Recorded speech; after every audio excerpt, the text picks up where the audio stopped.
본문은 대제사장들과 유대의 지도자들이 예수님을 죽이기로 이미 작정을 하고 총독 빌라도에게 예수님을 넘기는 장면입니다.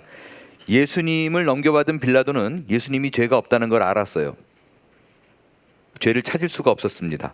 그럼에도 불구하고 백성들의 밀란이 날까봐 두려워, 원래 그 지역이 자주 데모가 일어나던 지역이라 또 그런 일이 발생할까봐 두려워 정치적인 이유로 예수님을 십자가에 못 박도록 놓아주더라 라는 것이 오늘 본문의 개요입니다. 여기서 오늘 눈에 확 띄는 구절이 하나 등장을 합니다. 1절에 보니까 빌라도에게 예수를 넘겨주는데 새벽에 합니다. 새벽에 해요.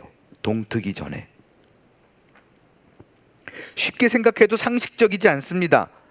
이들이 뭐 새벽 예배가 있어서 끝나고 모여가지고 당회하듯이 결정하는 것도 아니었고, 가장 중요한 회의를 하는데 새벽에 했다는 것은 뭔가 일을 막 급하게 진행시키려 했음을 알 수 있는 부분입니다. 근데 문제는 뭐냐면, 이렇게 새벽에 모여서 예수를 죽이기로 사용하기로 집행한 이 판결 자체가 유대 율법을 위반한 거라는 거예요. 과연 어떤 문제였으며 무엇이 잘못됐는지 크게 세 가지 부분만 제가 여러분에게 나눌 겁니다. 오늘 여러분이 많은 경우에 이 14장 15장에 나와 있는 두 번의 재판이 어떤 식으로 무엇 때문에 이렇게 급하게 이루어졌는지, 그들의 주제가 무엇이었는지를 사실은 연결해서 보지 않으면 정확하게 구분하는 분들이 많이 없습니다. 그래서 오늘 정확하게 그 부분을, 이들이 문제 삼은 것이 무엇이었는지 짚어 보도록 하겠습니다. 유대 율법 절차 위반 첫 번째, 새벽 재판의 부당성입니다. 유대인들에게는요, 미슈라라는 유대교의 핵심, 랍비 유대교 핵심 경전이 있어요. 이 경전은요, 모세에게 주어진 율법, 모세오경, 토라라고 그러거든요. 이거를 해석하고 어떻게 적용할 것인가에 대한 아주 디테일한 팔러시, 규정들이 있는 책이에요. 뭐 예를 들면 이런 거예요. 안식일에 일하지 마라. 다 알고 있잖아요. 근데 이걸 세세하게 규정이 없어요. 세세한 규정이 뭐냐? 일이 뭔가. 일은 전등 켜는 거 일이다. 뭐 요리하는 거 일이다. 그때는 뭐 이렇게 불로 켰겠죠. 몇 미터 이상 걷는 거 일이다. 그런 세세한 부분을 규정한 책이 미슈라예요. 이 미슈나는 그 굉장히 유대인들에게 있어서 해석을 담은 법전이기 때문에 중요한 책이에요. 철저하게 따릅니다. 그 미슈나 사내들인 4장 1절을 보니까 뭐라고 되어 있냐면요, 형사재판일 경우에는 해가 띄었을 때 욤, 낮에 해야 돼요. 사내들인 법정 자체가 공개된, 오픈한 공간이었었어요. 왜 낮에 하느냐? 과연 이 재판이 옳은가? 많은 사람들이 몰려와가지고 이렇게 보는 거예요. 다, 누구나.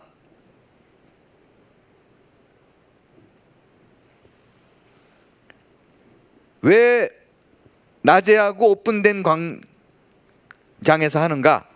공정성과 투명성, 이걸 보장하기 위해서요. 근데 예수님을 사형으로 몰고 간 이 두 번의 재판이다. 14장 15장 이 두 번의 재판이다. 이걸 다 어겼어요.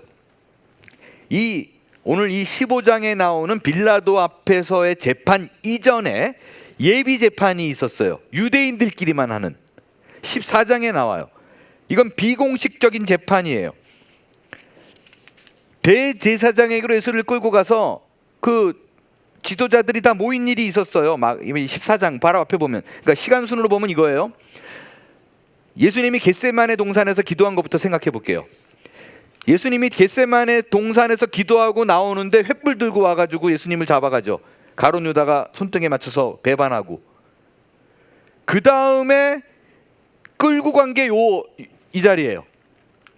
그들이 예수를 끌고 가 횃불로 잡고, 베드로가 그 종 귀 자르고 뭐 이 사건, 그 밤에 이제 예수를 끌고 24장에 온 거예요. 비공식적인 재판이에요. 이때 예수를 사형하기로 정죄합니다. 밤에, 말도 안 돼요. 욤, 히브리 말로 욤, 낮에 해야 되는데 밤에 자기들끼리 모여가지고 정죄해요. 그 다음에 새벽에 모여가지고 비공식 재판을 한 게 오늘 요 15장이에요.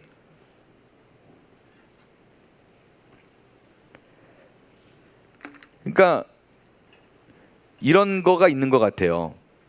원래 욤이란 단어는, 그 낮이라는 단어는 동을 터야 되는데 밤에 한 건 아무래도 찝찝해요. 그죠? 그러니까 새벽에 모이면 사람들도 안 모이고, 새벽에 모이면 정확하게 이 단어를 제가 찾아봤더니 프로이라는 단어인데 해 뜨기 전이에요. 그러니까 이거는 뭐 어떻게든 법을 어긴 거지만 그래도 사람들이 우리가 했어, 밤에 아니었어, 자고 일어나서 했어, 이 말하기 위해서. 그러니까 형식만 갖췄지 위반이에요. 그리고 나서 로마의 총독인 빌라도에게 넘긴 거예요. 자, 이거 여러분 잘 보셔야 돼요. 이거 알고 이제 다른 복음서들이랑 헷갈리지 않게 보게 되면 더 마음이 아파요. 보세요. 유대인들끼리 모여서 했던 재판이 14장이에요. 대제사장과 그 종교 지도자들 모여가지고요, 어떻게 죽여야 되겠어요? 신성모독이어야 돼요. 네가 하나님이라 그랬지? 말도 안 돼. 그게 이유였어요. 신성모독에 대한 유죄 판결을 확보했어요. 그 다음에 유대 적용법, 신성모독죄, 사형, 이거는 해결했어요. 그래서 뭐라고 나와요? 거기서 네가 하나님의 아들이냐, 그리스도가 맞냐, 이러고 물어보잖아요. 예스 했어요. 오, 신성모독 됐다. 이건 사형이다. 이거를 밤에 했다고. 밤에요, 낮이 아니라. 그래서 일로 넘겨요. 근데 앞불싸 로마 법은 워낙 거기가 다종교 국가잖아요. 이 종교법에 내가 하나님의 아들이라는 것에 사용을 시킬 수가 없어요. 그러니까 그 얘기로 물고 안 나가요. 그럼 무죄가 되잖아요. 그래서 한 게 뭐냐면 로마법에 따른 사형 집행을 요청하는데, 이거 얘기하잖아요. 이게 하나님의 아들이라고 그러는데 니들이 알아서 해. 그거 왜 나한테 그래? 그랬더니 싹 바꿔요. 뭘로 바꿔요? 로마 정치법 반역죄로 바꿔요. 그래서 이 사람이 자기가 왕이라 그러고 지금 돌아다녀요. 그러니까 빌라도가 오늘 본문에 보니까 첫 마디가 뭐예요? 네가 유대인의 왕이냐? 이러고 물어봐요.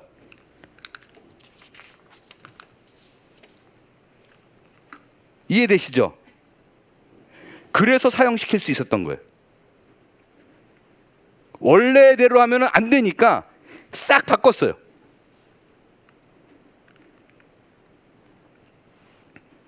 정치적 이슈로 몰고 갑니다.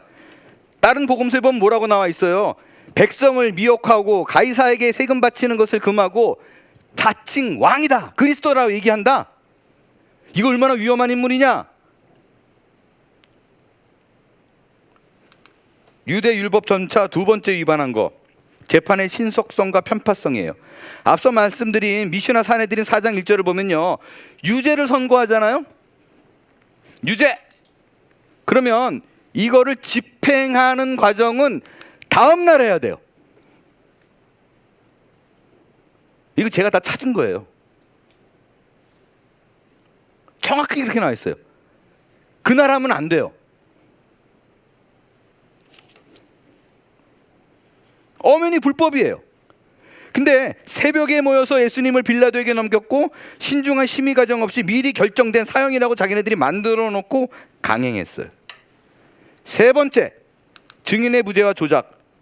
제가 이번 설교 이번에 어제 들어가서 오늘까지 계속 준비하면서 미시나 사내들인을 부분적으로 좀 읽었어요. 와, 놀라워요. 사내들인 5장 5절을 보면 길지만 제가 발췌를 좀 했어요. 이거보다 원래 더 길어요. 그 5절 자체가. 제가 읽을게요. 사형 사건에는 법정이 먼저 무죄를 주장하는 쪽의 변론으로 시작하며 해야 하며 그 후에 유죄를 주장하는 쪽의 변론을 한다. 무죄를 주장하는 것은 모든 재판관이 가능하지만 유죄를 주장하는 것은 제한된다. 이거요, 오늘날의 뭐와 비슷해요? 무죄 추정 원칙. 야, 대단하지 않아요? 이때. 또한 재판에 서면 무죄를 주장하는 사람들이 먼저 얘기해요. 우선순위가 맘 놓고 얘기하게 해요. 그 다음에 유죄를 주장하는 사람이 있으면 제안해요. 되게 재밌는 게 무죄는 무죄로 판결 난 거는 못 바꿔요. 유죄로. 근데 유죄는 무죄로 바꿀 수 있어요. 재판을 통해서. 근데 이 재판은 어때요? 무죄 증언하는 사람 아무도 없어요. 몽땅 유죄 증언만 하고 그 유죄도 서로 말이 안 맞잖아요. 급히 급조해서. 특별히 유대 율법은 신명기에 보면 사형 사건에서는 2-3명의 증인이 나와가지고 그 말이 맞아야 돼요. 안 맞아요. 증거 조작이에요. 여러분, 이 모든 부분이 뭐를 말하고 있어요? 유대 종교 지도자들은 하나님의 진리에 관심 있는 것이 아니라 자신들의 권력을 유지하기 위해서 그런 이기적인 동기로 예수님을 제거하려고 했다라는 것입니다. 자, 이제 이렇게 예수님은 빌라도에게 넘어왔어요. 그래서 어떻게 했어요? 빌라도가 옳게 판정했어요? 아니에요. 빌라도는 이 종교계의 지도자들의 요구와 백성들의 요구에 밀란이 날까봐 예수님에게 사형을 언도하고 채찍질해서 넘겨줘요. 십자가에 못 박히게 해요. 자, 그럼 여기서 우리는 이런 생각이 들어요. 지금 그 땅에는 공의가 사라졌어요. 하나님은 도대체 이때 뭘 하고 있었던 걸까요? 하나님이 정말 공의의 하나님이다. 그의 저스티스가 살아있다.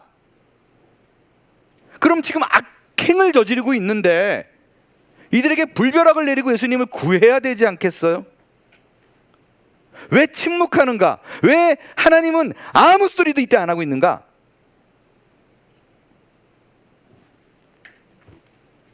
여러분, 지금까지 제가 이 설명드린 모든 부분은요, 인간의 죄성이 얼마나 깊고 대단한가를 보여줍니다. 심지어 종교 지도자들조차도 질투, 거짓, 권력의 욕심에 사로잡혀서 하나님의 아들을 거부합니다. 제가 어제 얘기했던 토럴 디파라비티, 인간의 전격 부패, 완전 부패. 의로우신 예수님은 재판장에서 억울한 재판을 받으시는 것도 부족해서 채찍질 당하고 십자가에 달려 돌아가셔요. 너무나 참혹해요. 불의해요. 왜 하나님은 가만히 있는가? 이해가 안 갑니다. 그런데 여러분, 이 일에 대해서 성경이 아주 놀라운 사실을 기록하고 있습니다. 하나님이 이때 침묵하신 것이 아니라 오히려 하나님이 이 일을 주도적으로 주관했다라고 얘기하고 있어요. 자기의 아들이 십자가에 못 박히는 일을 주도하셨어요. 이 사건을 누가 하는 사도행전에서 이렇게 얘기합니다. 그가 하나님께서 정하신 뜻과 미리 아신 대로 내준 바 되었거늘, 예수님이 하나님의 뜻과 이미 예정된 대로 내준 바 되었거늘 너희가 법 없는 자들의 손을 빌려 못 박아 죽였으나 하나님이 하신 거라는 거예요.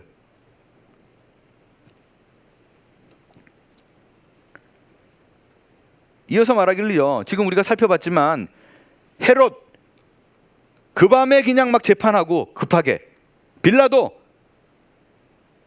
뭐 예수님한테 그냥 뭐 밀란에 밀려가지고 자기 프로텍트 하려고 예수님 넘겨주고 그랬던 거, 그거 역시 헤롯과 빌라도는 하나님의 권능과 뜻대로 한 거래요. 놀라워요.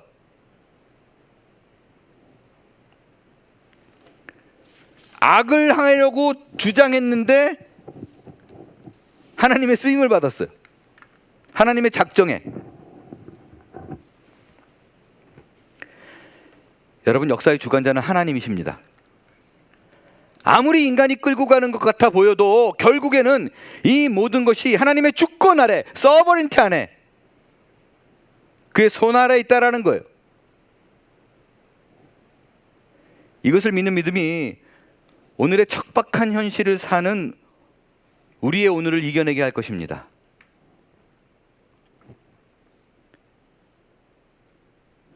요즘 한국의 현실이 말이 아닙니다. 정말 어떻게 될지 아주 걱정스럽습니다. 이런 와중에 이 지역에서 한국이 공산주의 국가가 되는 것을 막아야 한다며 기회가 있을 때마다 아주 공개적으로 공식 석상에서 한국의 좌파 사상을 공격하는 목사님이 계십니다. 모든 좌파가 공산주의를 얘기하는 건 물론 아닙니다. 그냥 우리가 알고 있는 이념의 프레임 좌파를 얘기하는 거예요. 그분을 제가 최근에 만나서 식사를 같이 했어요. 근데 그분이 식사를 하시다가 이런 말씀을 하셨습니다. 한국이 공산주의가 되는 걸 막아야 한다. 목사들이 일어나야 된다. 내가 왜 이렇게 하는 줄 아느냐? 이사야와 예레미야와 같은 선지자의 마음으로 외치는 것이다. 하나님의 나라를 지키기 위하여 민주주의를 반드시 지켜야만 한다 라고 얘기하셨습니다. 일전에도 말씀을 드렸지만 저는 개인적으로 목사 개인이 이런 일을 위해서 무언가를 하는 것에 대해서는 할 수 있어요. 그러나 교회가 정치에 개입하는 것은 옳지 않다라고 생각하는 사람입니다. 물론 일단은 제가 드리고 싶은 말씀은 공산주의는 하나님이 없다라고 말하는 집단이기 때문에 신앙의 자유를 위해서는 공산화가 되는 것을 막아야 한다는 것은 동의합니다. 그러나 그렇다고 해서 민주주의가 꼭 하나님의 나라는 아닙니다. 신앙의 자유가 주어지기에 우리가 신앙생활을 자유롭게 할 수 있을 뿐이지 하나님의 나라는 민주주의, 이 공식은 성립이 안 됩니다. 하나님의 나라가 민주주의였다면 모세는 이스라엘 백성들을 데리고 이집트로 돌아갔어야 됐어요. 몽땅 다 모세를 대적했어요. 자기의 뜻을 관철하기 위해서 이구동성으로 이집트로 가고 싶다라고 얘기하면서 그 말을 안 듣는 모세를 돌로 치려고 했어요. 민주주의였으면 이집트로 가야 돼요. 오늘 본문 역시 마찬가지예요. 유대 백성들이 때로 몰려와서 예수를 십자가에 못 박아야 한다고 외치고 있습니다. 백성 다수의 뜻대로 예수를 못 박은 거예요. 그래서 민주주의가 하나님의 나라다라는 공식은 성립하지 않습니다. 하나님의 나라는 신본주의입니다.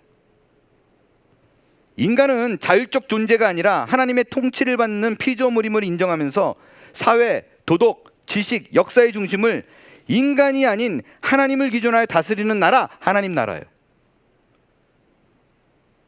그렇게 앞서 그 목사님이 하신 말씀과는 달리 본인이 이제 이사야와 같은, 예레미야와 같은 책임으로 하신다라고 얘기했는데, 애석하게도 성경의 이사야든 예레미야든 그 선지자들이 던진 메시지는 정권을 뒤엎자가 아니었습니다. 대부분의 메시지는 하나님의 나라를 위한, 하나님의 백성들, 그들을 위한 메시지였습니다. 그 메시지는 하나예요. 회개하라, 하나님께로 돌아오라 라는 거였었어요. 물론 왕에게 직접 찾아가서 조언하고 정치적인 제안을 하는 경우는 있었어요. 정책적인. 하지만 그 선지자가 자신을 따르는 무리를 만들어서 정치 권력을 잡고 체제를 전복하려고 했던 정치적 개입은 단 한 번도 없었습니다. 그래서 저는 성경의 원칙에 따라 교회가 정치에 개입하는 것을 원하지 않습니다. 그러나 만에 하나 어떤 이유로든, 여러 가지 이유로 한국 땅이 공산화가 된다면 저는 가슴을 치고 통곡을 할 것입니다. 그러나 그 와중에도 제가 분명히 믿는 것이 있습니다. 한국이 공산화가 된다면 그건 역시 하나님의 뜻과 허락 아래 이루어졌다라는 것입니다.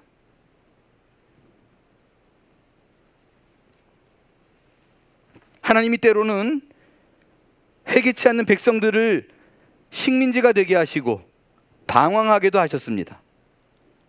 그것은 이를 통하여 참 하나님의 사람으로 빚어내기 위한 방법이었습니다. 민주주의 아래서 교회는 커지고 신자의 수는 늘어나지만 교회의 교인 수가 늘어난다고 해서 참 신자가 늘어났는가? 라는 부분에는 생각을 해봐야만 합니다. 그냥 덩어리만 커졌지 정말 하나님을 내 삶의 중심으로 두는 사람이 많이 없다면, 하나님을 단지 샤머니즘처럼, 그 신앙처럼 내 손에 만몬을 얻기 위한 부름으로만 사용하는 사람들만 모여든다면, 무늬만 형식만 신자라면, 아니 오히려 그 체제 아래서 시간이 갈수록 계속 더 그럴 가능성이 농후해진다면, 하나님은 어쩌면 잠시간 나라의 체제를 바꾸고 서더라도 그 일을 행할 수 있는 분이라고 생각합니다. 그래서 저는 두렵습니다. 그래서 저는 너무나 걱정이 됩니다. 여러분, 민주주의라서 좋은 신앙을 갖는 것도 아니고 공산주의 체제 아래에 있는 신자들이라서 신앙이 약한 것도 아닙니다. 이것을 너무나 잘 알기에 지금이라도 모두가 회개하고 주 앞에 엎드려 하나님 앞에 돌아오라는 외침, 그 사명을 우리 모두가 지고 있어야 되는 것이 아닌가 생각합니다. 그래서 여러분, 이제 여러분이 기도해야 될 것이 있습니다. 하나님, 한국의 체제가 민주주의를 유지하게 해주세요. 정답을 여러분이 정하지 마십시오. 먼저 내 소원을 아뢰요. 좋습니다. 하나님, 대한민국의 땅이 하나님을 자유롭게 믿을 수 있는 민주주의 체제로 붙들어 주옵소서. 하지만 하나님, 그 이전에 한국 땅의 모든 자들이 회개하고 주 앞에 돌아와 그 나라가 하나님 중심의 하나님의 나라가 되게 주시옵소서. 이 기도가 우선되어야 되고 우리 모두가 해야 될 기도라고 믿습니다. 우리의 기도를 들으시는 하나님이 속히 응답하여 주실 줄 믿습니다. 기도하겠습니다.